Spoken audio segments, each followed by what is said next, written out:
अस्सलामुअलैकुम साथियों, इस वीडियो को आखिर तक ज़रूर देखिए। इसमें हम ज़राए इबलाग से मुताल्लिक़ और तर्जुमा निगारी से मुताल्लिक़ और दीगर अखबार और रसाइल से मुताल्लिक़ बहुत अहम सवालात लेकर आए हैं। इसमें कॉलम निगारी, इदारिया निगारी और इतने अहम टॉपिक हैं जो जिनके ताल्लुक़ से किताबों में कम ही मिलता है, लेकिन हम इसको ढूँढ कर हमने यकजा किया है आपके लिए। तो आइए इसको शुरू करते हैं। सवाल नंबर 1 है, पैगाम रसानी के लिए इस्तेमाल होने वाले वसाइल को ज़ैल में से क्या कहा जाता है? Option A radio feature, option B ज़राए इबलाग, ऑप्शन सी स्क्रिप्ट राइटिंग या फिर ऑप्शन डी कॉलम या इदारिया निगारी। तो सही जवाब है ऑप्शन बी ज़राए इबलाग। सवाल नंबर 2, प्रिंट मीडिया और इलेक्ट्रॉनिक मीडिया ज़ैल में से किसकी शाखें हैं? ऑप्शन ए अखबार और रसाइल की, ऑप्शन बी रेडियो और टेलीविज़न की, ऑप्शन सी बलागत की या फिर ऑप्शन डी ज़राए इबलाग की। तो सही जवाब है ऑप्शन डी ज़राए इबलाग की। अब है सवाल नंबर 3, अखबारात, रसाइल, शुमारे और जरीदे वगैरह ज़राए इबलाग में से किस किस्म की मीडिया के ज़िम्न में आते हैं? Option A electronic media, option B print media, option C social media या फिर ऑप्शन डी मल्टीमीडिया। तो सही जवाब है ऑप्शन बी प्रिंट मीडिया। ये प्रिंट मीडिया के ज़िम्न में आते हैं। सवाल नंबर 4, रेडियो, टेलीविज़न वगैरह और इनके ज़रिए ब्रॉडकास्ट करने वाले चैनल किस किस्म की मीडिया के ज़िम्न में शुमार किए जाते हैं? Option A social media, option B print media, option C electronic media या फिर ऑप्शन डी इन सभी में। तो इसका सही जवाब ऑप्शन सी है इलेक्ट्रॉनिक मीडिया। सोशल मीडिया में जो है वो ये नहीं आते, रेडियो, टेलीविज़न वगैरह और इनके ज़रिए ब्रॉडकास्ट किए गए चैनल वो इंटरनेट में शामिल हैं और दीगर ऐप्स वगैरह में शामिल हैं। इलेक्ट्रॉनिक मीडिया में रेडियो और टेलीविज़न शुमार किए जाते हैं और प्रिंट मीडिया अभी ऊपर हम देख चुके हैं अखबार और रसाइल वगैरह के लिए है, तो यहाँ पर सही जवाब ऑप्शन सी है। अब सवाल नंबर 5, ज़राए इबलाग में इनमें से किसके ज़रिए लोग आपस में भी और मुआशरे से भी रब्त में रहते हैं? ऑप्शन ए रेडियो, टेलीविज़न वगैरह, ऑप्शन बी टेलीफ़ोन, मोबाइल वगैरह, option C social media, option D print media. तो यहाँ सही जवाब ऑप्शन सी है सोशल मीडिया। ये सब ज़राए इबलाग से मुताल्लिक़ क्वेश्चन है जिनमें से एग्ज़ाम में पूछे जाने की पूरी उम्मीदें हैं। अब सवाल नंबर 6 है, मुंदरजा ज़ैल में सोशल मीडिया का करीबी ताल्लुक किसके साथ है? Option A radio feature, option B mobile, option C TV या फिर ऑप्शन डी इंटरनेट। तो सही जवाब है ऑप्शन डी इंटरनेट।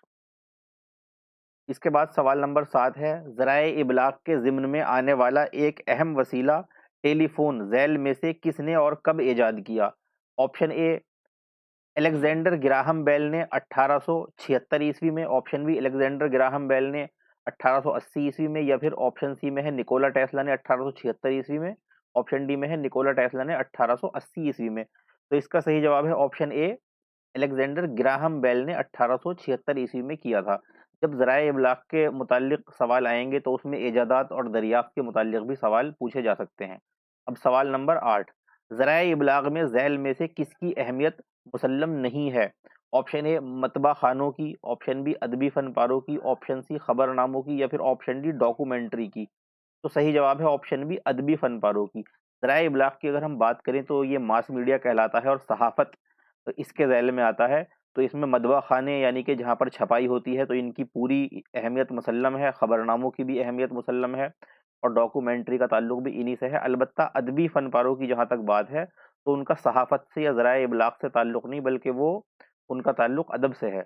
अब इसके बाद सवाल नंबर 9, तर्जुमा निगारी से क्या मुराद है? ऑप्शन ए एक ज़ुबान से दूसरी ज़ुबान में इंतकाल कलाम, ऑप्शन बी दो ज़ुबानों के अल्फाज का बाहिमी मवाजना, ऑप्शन सी एक ज़ुबान की मदद से दूसरी ज़ुबान सीखना, ऑप्शन डी एक ही कलाम दो ज़ुबानों में तहरीर करना। तो सही जवाब है ऑप्शन ए एक ज़ुबान से दूसरी ज़ुबान में इंतकाल कलाम, यानी एक कलाम को एक ज़ुबान से दूसरी ज़ुबान में मुंतकिल करना।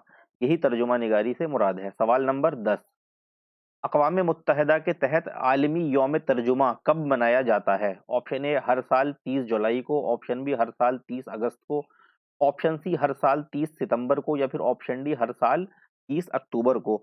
तो सही जवाब है ऑप्शन सी हर साल 30 सितंबर को आलमी यौम तर्जुमा मनाया जाता है। सवाल नंबर 11, दो ज़ुबानों और दो कौमों के दरमियान लिसानी और सकाफ़ती सफ़ीर का नाम ज़ैल में से किस फ़नकार या अदीब को दिया गया है? ऑप्शन ए तारीख़ निगार को, ऑप्शन बी कॉलम निगार को, ऑप्शन सी शारिह शारिह को या फिर ऑप्शन डी मुतरजिम को। तो सही जवाब है ऑप्शन डी। मुतरजिम को, तर्जुमा करने वाला जो है, या इसको हम तर्जुमा निगार भी कह सकते हैं, इसको कहा गया है। अब सवाल नंबर 12, तर्जुमे का काम यकीनन एक मुश्किल काम है। इसमें मुतरजिम मुसन्निफ की शख्सियत, फ़िक्र व उसलूब से बँधा होता है। एक तरफ इस ज़ुबान का कल्चर जिसका तर्जुमा किया जा रहा है, उसे अपनी तरफ खींचता है, और दूसरी तरफ इस ज़ुबान का कल्चर जिसमें तर्जुमा किया जा रहा है, ये दुई खुद मुतरजिम की शख्सियत को तोड़ देती है। ये राय किसकी है? Option A Miskeen Ali Hijazi, option B Jameel Jalibi, option C doctor Rashid Amjad, या फिर ऑप्शन डी खलीक अंजुम। तो सही जवाब है इसका ऑप्शन बी जमील जालबी। ये जो कौल इसमें दिया गया है, इसका एक टुकड़ा भी आ सकता है, बीच में से भी आ सकता है, आखिर में से भी आ सकता है, तो हमने पूरे कौल को नकल कर दिया है कि जमील जालबी की राय या उनका कौल है। अब सवाल नंबर 13, तर्जुमा निगारी ऐसा दरीचा है जिससे दूसरी कौमों के अहवाल हम पर खुलते हैं। ये किसका कौल है? Option A Syed Abid Hussain, option B doctor Qamar rice, option C doctor Rashid Amjad, या फिर ऑप्शन डी मुशफिक ख्वाजा। तो 13वें सवाल का सही जवाब है option C doctor Rashid Amjad. सवाल नंबर 14, तर्जुमे का फन और रिवायत नामी मशहूर तसनीफ को इनमें से किसने तरतीब दिया? Option A doctor Qamar rice, option B doctor Khaleeq Anjum, option C doctor Jameel Jalibi, option D doctor Rashid Amjad. तो सही जवाब है इसका option A doctor Qamar Raees. अब इसके बाद सवाल नंबर 15 है, तर्जुमा, रिवायत और फन नामी तसनीफ के मुरत्तिब इनमें से कौन हैं? Option A doctor Khaleeq Anjum, option B Nisar Ahmad Qureshi, option C Mirza Hamid Baig, option D doctor Mushtaq Qadri. तो सही जवाब है ऑप्शन बी निसार अहमद कुरैशी। सवाल नंबर 16, तर्जुमे का फन, उर्दू तर्जुमे की रिवायत और मगरिब से नसरी तराजिम इनमें से किसकी तसानीफ है? 3 तसानीफ के नाम दिए गए हैं, दोबारा सुन लें। तर्जुमे का फन, उर्दू तर्जुमे की रिवायत और मगरिब से नसरी तराजिम, और पूछा गया है कि ये तीनों किसकी तसानीफ हैं? ऑप्शन ए ज़हूरुद्दीन की, ऑप्शन बी खलीक अंजुम की, ऑप्शन सी कमर रईस की, या फिर option D doctor Mirza Hamid Baig की। तो सही जवाब इसमें ऑप्शन डी है डॉक्टर मिर्जा हामिद बेग की। ये तीनों तसानीफ हैं। सवाल नंबर 17, सबरस ज़ैल में से किस फ़ारसी नसरी किताब का तर्जुमा है? ऑप्शन ए किस्सा हातिम ताई, ऑप्शन बी अखलाक मोहसिनी, ऑप्शन सी किस्सा हुस्न दिल, ऑप्शन डी नौतर्ज मुरस्सा। तो सही जवाब है ऑप्शन सी किस्सा हुस्न दिल। सवाल नंबर 18, मुंदरजा ज़ैल में से करबल कथा किस किताब का तर्जुमा है? जब तर्जुमा निगारी के ताल्लुक से बात होती है तो इसमें पुराने मवाद से मुताल्लिक़ भी सवालात पूछ लिए जाते हैं, जिनमें हमारी कुछ अहम तसानीफ़ हैं, जैसे कि सबरस, करबल कथा और मीर अमन की कुछ किताबें हैं, बागो बहार, गंज खूबी, तो इनके मुताल्लिक़ हमने कुछ सवाल इसमें रखे हैं। अब इस सवाल में जो ऑप्शन दिए गए हैं वो करबल कथा किसका तर्जुमा है? इसमें ऑप्शन ए है Rauzatush Shuhada, option B Maqtalul Husain, option C Faizuddamu, या फिर ऑप्शन डी नफ्सुल महमूम। तो सही जवाब है ऑप्शन ए रौज़तुश शुहदा। अब इसके बाद जो है 19वां सवाल है, इसमें है मीर अमन देहलवी की तसनीफ़ गंज खूबी ज़ैल में से किस किताब का तर्जुमा है? Option A Nautarz Murassa, option B Pandnama, option C Qissa Chahar दरवेश, या फिर ऑप्शन डी अखलाक मोहसिनी। तो इसका सही जवाब है ऑप्शन डी अखलाक मोहसिनी। और नौतर्ज मुरस्सा का जो तर्जुमा है और किस्सा चहार दरवेश, इन दो की तरफ जिसको मंसूब किया जाता है वो मीर अमन की बागो बहार है। सवाल नंबर 20, रेडियो फीचर से क्या मुराद है? ऑप्शन ए रेडियो की नशरियात को सुनने का अमल, ऑप्शन बी रेडियो से नशर प्रोग्रामों की एक किस्म, ऑप्शन सी रेडियो से नशर live program, option D radio से नशर सभी प्रोग्राम। तो इसका सही जवाब ऑप्शन बी है रेडियो से नशर प्रोग्रामों की एक किस्म। हर तरह के प्रोग्राम को हम रेडियो फीचर नहीं कह सकते, उसमें और भी बहुत से प्रोग्राम होते हैं। तो रेडियो से नशर होने वाले प्रोग्राम की एक किस्म है जो रेडियो फीचर के ज़ैल में आती है। अब इसकी थोड़ी वज़ाहत अगले सवालों में हो जाएगी, जैसे कि सवाल नंबर 21 है, मुंदरजा ज़ैल में से किस प्रोग्राम को अमूमन एक से ज़्यादा आवाज़ों में नश्र किया जाता है? ऑप्शन ए रेडियो फीचर को, ऑप्शन बी रेडियो कमेंट्री को, ऑप्शन सी रेडियो तकारीर को, ऑप्शन डी इन सभी को। तो सही जवाब है ऑप्शन ए रेडियो फीचर को। रेडियो फीचर अमूमन एक से ज़्यादा आवाज़ों पर मुश्तमिल होता है। 2-3 लोग बैठ कर के किसी मौज़ू पर गुफ्तगू करते हैं या किसी प्रोग्राम को कंडक्ट करते हैं। और रेडियो कमेंट्री की जहाँ तक बात है तो कमेंट्री में एक सिंगल आवाज़ से भी काम चल जाता है और कभी-कभी 2 भी हो जाती हैं, लेकिन उसके लिए 1 से ज़्यादा वो अमूमन ऐसा नहीं होता। और तकारीर में जो है, तकरीर में किसी एक शख्सियत की ही तकरीर हुआ करती है, तो इसलिए यहाँ पर सही जवाब रेडियो फीचर है। अब है सवाल नंबर 22, हिंदुस्तान में रेडियो फीचर लिखे जाने और नश्र होने की शुरुआत किस सदी में हुई? ऑप्शन ए 18वीं सदी में, ऑप्शन बी 19वीं सदी में, ऑप्शन सी 20वीं सदी में या फिर ऑप्शन डी 21वीं सदी में। तो 22वें सवाल का सही जवाब है ऑप्शन सी 20वीं सदी में। सवाल नंबर 23, रेडियो की इजाद में माक़बल के साइंसदानों के तजुर्बों को सामने रखकर किसने और कब रेडियो को बाकायदा इजाद किया? ऑप्शन ए माइकल फैराडे ने 1900 ईस्वी में, ऑप्शन बी मार्कोनी ने 1900 ईस्वी में, ऑप्शन सी माइकल फैराडे ने 1906 ईस्वी में, ऑप्शन डी मार्कोनी ने 1906 ईस्वी में। तो सही जवाब है ऑप्शन डी मार्कोनी ने 1906 ईस्वी में। रेडियो फीचर के ताल्लुक से जो हमारे यहाँ यूजीसी नेट में टॉपिक दिया हुआ है उस हवाले से इस तरह का सवाल आ सकता है एग्जाम में, तो इसको आप याद रखें। इसके बाद सवाल नंबर 24 है, रेडियो की नशरियात का बाकायदा आगाज किस साल से हुआ? ऑप्शन ए 1920 ईस्वी से, ऑप्शन बी 1925 ईस्वी से, ऑप्शन सी 1930 ईस्वी से या फिर ऑप्शन डी 1935 ईस्वी से। तो इसका सही जवाब है ऑप्शन ए 1920 ईस्वी से रेडियो की नशरियात का बाकायदा आगाज हुआ है। अब देखते हैं सवाल नंबर 25 को।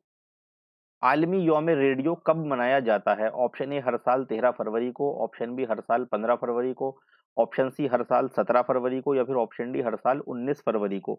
तो इसका सही जवाब है ऑप्शन ए हर साल 13 फरवरी को आलमी रेडियो डे या यौम रेडियो मनाया जाता है। अब सवाल नंबर 26, आलमी यौम रेडियो मनाने की इब्तिदा किस साल से हुई? ऑप्शन ए 2010 ईस्वी से, ऑप्शन बी 2012 ईस्वी से, ऑप्शन सी 2014 ईस्वी से या फिर ऑप्शन डी 2016 ईस्वी से। तो 26वें सवाल का सही जवाब है ऑप्शन बी 2012 ईस्वी से। सवाल नंबर 27, इदारिया निगारी का ताल्लुक झैल में से किससे है? ऑप्शन ए इदारत से, ऑप्शन बी अदाकारी से, ऑप्शन सी सकाफत से या फिर ऑप्शन डी सहाफत से। तो सही जवाब है ऑप्शन डी सहाफत से। यहाँ पर कंफ्यूजन हो सकता है ऑप्शन ए में इदारत से। दरअसल इदारत जो है वो काम है एडिटिंग करने का, मुदीर का जो काम होता है कि दीगर खबरों को और आर्टिकल्स को सही करे, उसमें कुछ खामियां हो तो निकाले और उसको एक तरतीब दे सही से। ये काम एडिटिंग का होता है जो मुदीर का होता है, लेकिन जो वो इदारिया निगारी का काम करता है या इदारिया को लिखता है एक मुदीर, तो ये सहाफत के ज़ैल में आता है। अब सवाल नंबर 28, किसी अखबार या रिसाले में इदारिया निगारी से क्या मुराद है? ऑप्शन ए किसी इदारे के बारे में लिखी गई तहरीर, ऑप्शन बी किसी इदारे का लिखा गया मजमून, ऑप्शन सी वो मजमून जो उमूमन मुदीर लिखते हैं, ऑप्शन डी वो तहरीर जो कोई भी सहाफ़ी लिखे। तो सही जवाब है ऑप्शन सी वो मजमून जो उमूमन मुदीर लिखते हैं। अब इसके बाद है सवाल नंबर 29, इदारिया अक्सर व बेशतर किस तरह की तहरीरों पर मुश्तमिल होता है? ऑप्शन ए मजहब से मुतल्लिक़, ऑप्शन बी हालात हाजिरा से मुतल्लिक़, ऑप्शन सी इल्म व अदब से मुतल्लिक़ या फिर ऑप्शन डी समाज और सियासत से मुतल्लिक़। तो सही जवाब है ऑप्शन बी हालात हाजिरा से मुतल्लिक़। मुदीर हज़रात जो अक्सर इदारिया लिखते हैं अखबारों में, वो उनका ताल्लुक ज़्यादातर हालात हाज़िरा से हुआ करता है। अब इसके बाद सवाल नंबर 30, लफ्ज़ इदारिया ज़ैल में से किस ज़ुबान से माख़ूज़ है? ऑप्शन ए अरबी से, ऑप्शन बी फ़ारसी से, ऑप्शन सी तुर्की से या फिर ऑप्शन डी लातीनी से। तो सही जवाब है ऑप्शन ए अरबी से। सवाल नंबर 31, किसी अखबार या रिसाले के आम रुझानात या किरदार और मामलात वगैरह इनमें से किस किस्म की तहरीर से ज़ाहिर होते हैं? ऑप्शन ए कॉलम से, ऑप्शन बी सुर्खियों से, ऑप्शन सी इदारिये से या फिर ऑप्शन डी इसमें शामिल इश्तिहारात से। तो सही जवाब है ऑप्शन सी इदारिये से। किसी भी अखबार के बारे में जो उसका आम रुझान है वो उसके इदारिये से पता चलता है, क्योंकि कॉलम लिखने वाले बहुत से लोग होते हैं और सब अलग अलग टेस्ट के होते हैं, अलग अलग ज़ौक़ के होते हैं। और सुर्खियों का ताल्लुक तो खबरों से है, जिस तरह की खबरें होंगी उसी तरह की सुर्खियाँ होंगी। और इश्तिहारात का ताल्लुक भी इससे नहीं है, तो इदारिये से हमें ये बात मालूम होगी कि इस अखबार का क्या रुझान है और इसके अंदर क्या मामलात वगैरह तय होते हैं। अब इसके बाद सवाल नंबर 32, इदारिया निगारी में उमूमन ज़मीर का कौन-सा सीगा इस्तेमाल किया जाता है? ऑप्शन ए मुतकल्लिम वाहिद, ऑप्शन बी मुतकल्लिम जमा, ऑप्शन सी गायब वाहिद या ऑप्शन डी गायब जमा। तो सही जवाब है ऑप्शन बी मुतकल्लिम जमा। इसकी भी थोड़ी वजाहत करता चलूँ। इदारिया लिखते वक्त जो उसको इस तरह लिखा जाता है, हम या हमने ऐसा किया या हमने ये कहा या हमारा ये ख्याल है, उसमें मैं से शुरू नहीं होता। वो एक पूरा अखबार की तरफ से वो नोट जो है या जो भी इदारिया है वो अखबार की तरफ से उसको कंसीडर किया जाता है, समझा जाता है। तो इसमें मुतकल्लिम जमा का सीगा इस्तेमाल होता है। इस तरह का सवाल भी पूछा जा सकता है। अब इसके बाद जो है सवाल नंबर 33, इदारिया नवीसी और मेरे इदारिये ज़ैल में से किसकी किताब है? ये एक किताब का नाम है इदारिया नवीसी और मेरे इदारिये। पूछा गया है कि ये किसकी किताब है? Option A Rifat Sarosh, option B Afzal Misbahi, option C Anwar Sadeed या फिर ऑप्शन डी अबरार रहमानी। तो इसका सही जवाब है ऑप्शन डी अबरार रहमानी। ये किताब अबरार रहमानी की है। सवाल नंबर 34, कॉलम निगारी की इस्तिलाह में लफ्ज़ कॉलम ज़ैल में से किस ज़ुबान से माख़ूज़ है? ऑप्शन ए अरबी से, ऑप्शन बी फ़ारसी से, ऑप्शन सी अंग्रेज़ी से या फिर ऑप्शन डी संस्कृत से। तो सही जवाब है ऑप्शन सी अंग्रेज़ी से। कॉलम जो है वो अंग्रेज़ी का लफ्ज़ है। अब इसके बाद है सवाल नंबर 35, कॉलम निगारी से क्या मुराद है? ऑप्शन ए अखबारात व जराइद में मज़ामीन लिखना, ऑप्शन बी अखबारात व जराइद के लिए इश्तिहार लिखना, ऑप्शन सी अखबारात व जराइद में कहानियाँ लिखना या फिर ऑप्शन डी अखबारात व जराइद के लिए खबरें लिखना। तो यहाँ सही जवाब ऑप्शन ए हो जाएगा, अखबारात व जराइद में मज़ामीन लिखना। अब इसके बाद सवाल नंबर 36 है, कॉलम निगारी का ताल्लुक ज़ैल में से किस बात से है? ऑप्शन ए अदबी सरगर्मियों से, ऑप्शन बी सहाफ़त से, ऑप्शन सी इदारत से या फिर ऑप्शन डी इल्मुल कलाम से। तो सही जवाब है ऑप्शन बी सहाफ़त से। सवाल नंबर 37, मुंदरजा ज़ैल में से कौन मशहूर व मारूफ कॉलम निगार नहीं है? Option A Mushfiq Khwaja, option B Ataul Haq Qasmi, option C Mujtaba Husain, option D Abdullah Husain. तो सही जवाब है ऑप्शन डी अब्दुल्ला हुसैन, क्योंकि बाकी के 3 जो हैं वो मशहूर व मारूफ कॉलम निगार हैं। मुशफ़िक़ ख्वाजा भी, अताउल हक़ क़ासिमी भी और मुज्तबा हुसैन भी। ये एक अच्छे मशहूर कॉलम निगार की हैसियत से जाने जाते हैं। अलबत्ता अब्दुल्ला हुसैन जो हैं वो नॉवेल के मामले में मशहूर हैं। अब इसके बाद सवाल नंबर 38 है, मेरा कॉलम उन्वान से किस कॉलम निगार की तसनीफ़ है? मेरा कॉलम, इसमें ऑप्शन ए है अताउल हक कासमी, ऑप्शन बी है यूसुफ नाजिम, ऑप्शन सी है मुश्ताक अहमद यूसफी, ऑप्शन डी है मुजतबा हुसैन। तो सही जवाब है ऑप्शन डी मुजतबा हुसैन। मेरा कॉलम नाम से जो तसनीफ है ये मुजतबा हुसैन की है। सवाल नंबर 39,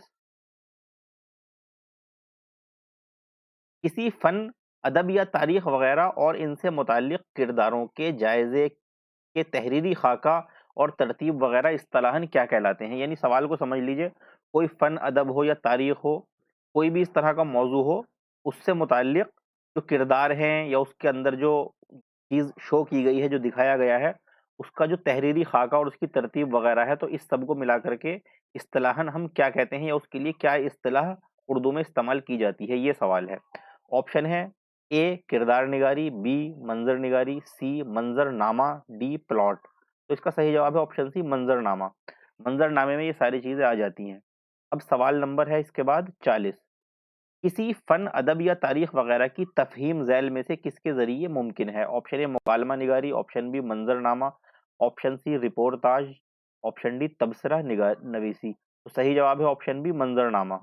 मंज़रनामा देख कर के किसी भी फ़न पारे का अदब से मुताल्लिक़ हो या सहाफ़त से मुताल्लिक़ हो या किसी फ़िल्म से मुताल्लिक़ हो, उससे उसका पूरा आइडिया हो जाता है उसकी कहानी का, उसके अंदर जो कुछ वो दिखाने वाले हैं मंज़रनामे को देख कर के। सिर्फ़ मुगालमा निगारी से या रिपोर्टाज से या उस पर किए गए तबसरे से हम ये अंदाज़ा नहीं कर सकते। तो ये जो बात मुमकिन है, ये मंज़रनामा के तहत मुमकिन है। अब इसके बाद सवाल नंबर 41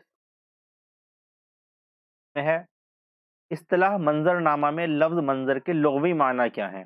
ऑप्शन ए दिखाई देने वाला, ऑप्शन बी देखने वाला, ऑप्शन सी मंज़ूर शुदा या फिर ऑप्शन डी मंज़ूर करने वाला। तो ऑप्शन ए इसका सही जवाब है दिखाई देने वाला। मंज़र दर हकीकत दिखाई देने वाले जो विज़न है हमारे सामने उसको ही कहते हैं और मंज़रनामा भी इसी मायना के तहत बनाया गया है कि जिसमें पूरा उसको एक मंज़र सामने आ जाए, पढ़ने वाले या देखने वाले के सामने पूरा एक मंज़र आ जाए, तो इसी निस्बत से मंज़रनामा इसका नाम रखा भी गया है। अब इसके बाद जो है सवाल नंबर 42 है, इस्तिलाह डॉक्यूमेंट्री का ताल्लुक ज़ैल में से किससे है? ऑप्शन ए मंज़र निगारी, ऑप्शन बी किरदार निगारी, option C print media, option D electronic media. तो इसका ताल्लुक जो मेनली है वो ऑप्शन डी इसका ठीक हो जाएगा, इलेक्ट्रॉनिक मीडिया से है, क्योंकि डॉक्यूमेंट्री जो है वो अक्सर एक टीवी, रेडियो या एक फ़िल्म के तहत बनाकर उसको दिखा दिया जाता है। प्रिंट होकर भी डॉक्यूमेंट्री जो है वो मुमकिन है, लेकिन उसका रिवाज नहीं है और मंज़र निगारी, किरदार निगारी से तो इसका ताल्लुक नहीं है। तो इसका जो ताल्लुक है वो इलेक्ट्रॉनिक मीडिया से है। अब इसके बाद सवाल नंबर 43, उर्दू का पहला अवामी अखबार किस अखबार को करार दिया जाता है? ऑप्शन ए देहली उर्दू अखबार को, ऑप्शन बी जामे जहां नुमा को, ऑप्शन सी सैयदुल अखबार को या फिर ऑप्शन डी फ़वाइदुन नाज़िरीन को। तो सही जवाब है ऑप्शन बी, जामे जहांनुमा को। अब इसके बाद सवाल नंबर 44 है, अखबार जामे जहांनुमा के नाशिर की निशानदेही कीजिए। Option A Munshi Naval Kishore, option B Makhzan press, option C Haridatt या फिर option D Fort William college. तो सही जवाब है ऑप्शन सी हरिदत्त। हरिदत्त इसके नाशिर हैं, इसको शाया करते थे। अब इसके बाद सवाल नंबर 45, अखबार जामे जहांनुमा के पहले मुदीर कौन थे? Option A master Ramchandra, option B Prabhu Dayal, option C Pandit Ratannath Sarshar या फिर ऑप्शन डी सदासुख लाल। तो सही जवाब है ऑप्शन डी सदासुख लाल। यानी अगर नाशिर पूछा जाए जामे जहांनुमा अखबार का तो फिर हरिदत्त का नाम आएगा, लेकिन अगर पहला मुदीर पूछा जाए तो फिर सदासुख लाल हैं। अब इसके बाद सवाल नंबर 46, अखबार जामे जहांनुमा कब और कहां से शाया हुआ? ऑप्शन ए 1822 ईस्वी को कलकत्ता से, ऑप्शन बी 1822 ईस्वी को लखनऊ से, ऑप्शन सी 1820 ईस्वी को लखनऊ से या फिर ऑप्शन डी 1820 ईस्वी को कलकत्ता से। तो इसका सही जवाब है ऑप्शन ए 1822 ईस्वी को कलकत्ता से। अब इसके बाद सवाल नंबर 47 है, हिंदुस्तान की तहरीक आज़ादी के लिए शहीद होने वाले पहले सहाफ़ी का नाम बताइए। ऑप्शन ए हाफिज़ गुलाम रसूल, ऑप्शन बी मौलवी मोहम्मद बाकर देहलवी, ऑप्शन सी मौलवी कदीरुद्दीन अहमद खान, ऑप्शन डी अब्दुल हलीम शरर। तो इसका सही जवाब है ऑप्शन बी मौलवी मोहम्मद बाकर देहलवी। अब इसके बाद सवाल नंबर 48, अवध अखबार कब और कहां से जारी हुआ? ऑप्शन ए 1859 ईस्वी में कानपुर से, ऑप्शन बी 1859 ईस्वी में लखनऊ से, ऑप्शन सी 1861 ईस्वी में कानपुर से या फिर ऑप्शन डी 1861 ईस्वी में लखनऊ से। तो इसका सही जवाब ऑप्शन बी है 1859 ईस्वी में लखनऊ से ये अखबार शाया हुआ। अब इसके बाद सवाल नंबर 49 है, अवध अखबार जो हफ्त रोजा अखबार की शक्ल में जारी हुआ था ये कब रोजनामा बना? ऑप्शन ए 1866 ईस्वी में, ऑप्शन बी 1870 ईस्वी में, ऑप्शन सी 1874 ईस्वी में या फिर ऑप्शन डी 1878 ईस्वी में। तो इसका सही जवाब है ऑप्शन सी 1874 ईस्वी में। यानी अवध अखबार जब शुरू हुआ तो ये हफ्त रोजा था और उसके बाद फिर ये रोजनामा में तब्दील हो गया। तो पूछा ये गया है कि ये रोजनामा में तब्दील कब हुआ? तो 1874 ईस्वी को हुआ। अब सवाल नंबर 50, इस वीडियो का आखिरी सवाल है, अखबार कौमी आवाज के बानी मुदीर झैल में से कौन है? यानी वो मुदीर जिन्होंने जो इसके बानी भी हैं। Option A Hayatullah Ansari, option B Maulana Abul Kalam Azad, option C मौलाना हसरत मोहानी या फिर ऑप्शन डी अब्दुल हलीम शरर। तो सही जवाब है ऑप्शन ए हयातुल्लाह अंसारी। हयातुल्लाह अंसारी इसके पहले मुदीर भी हैं और इसके बानी भी हैं। तो यहाँ ये हमारी वीडियो भी मुकम्मल हुई और अब तक हमारे इससे पिछली वीडियो में 1000 सवाल पूरे हो चुके थे। अब ये 50 सवाल और ऐड हुए। अब इसके बाद जो है यूजीसी नेट का सिलेबस तो हमने आखिर तक मुकम्मल कर लिया यहाँ तक आते-आते। अब इसके बाद हम 3 वीडियो इसी सीरीज़ में और बढ़ाएँगे तो ये टोटल 25 वीडियोज़ हो जाएँगी और एक वीडियो इसमें जो है वो उर्दू कवाइद से मुताल्लिक़ और इल्मुल बयान से मुताल्लिक़ और सनाए बदाए से मुताल्लिक़ भी लेकर आएँगे। हालाँकि यूजीसी नेट में उसके सिलेबस के बारे में कुछ दिया नहीं गया, लेकिन अक्सर जो सवाल पूछे जाने के इम्कान हैं उनको हम इसमें लेकर के आएँगे। तो इस तरह ये हमारे मुकम्मल 1250 सवालात हो जाएँगे। तो आप इन पूरी सीरीज़ को आप इसको जो है बगौर देखिए और इससे फ़ायदा हासिल कीजिए और हमारे चैनल को लाइक हमारी वीडियो को लाइक और चैनल को सब्सक्राइब वगैरह कीजिए और दूसरों में शेयर भी ज़रूर कीजिए। इसी के बाद साथ इजाज़त दीजिए। अल्लाह हाफ़िज़, फ़ी अमानिल्लाह, वस्सलामु अलैकुम व रहमतुल्लाह।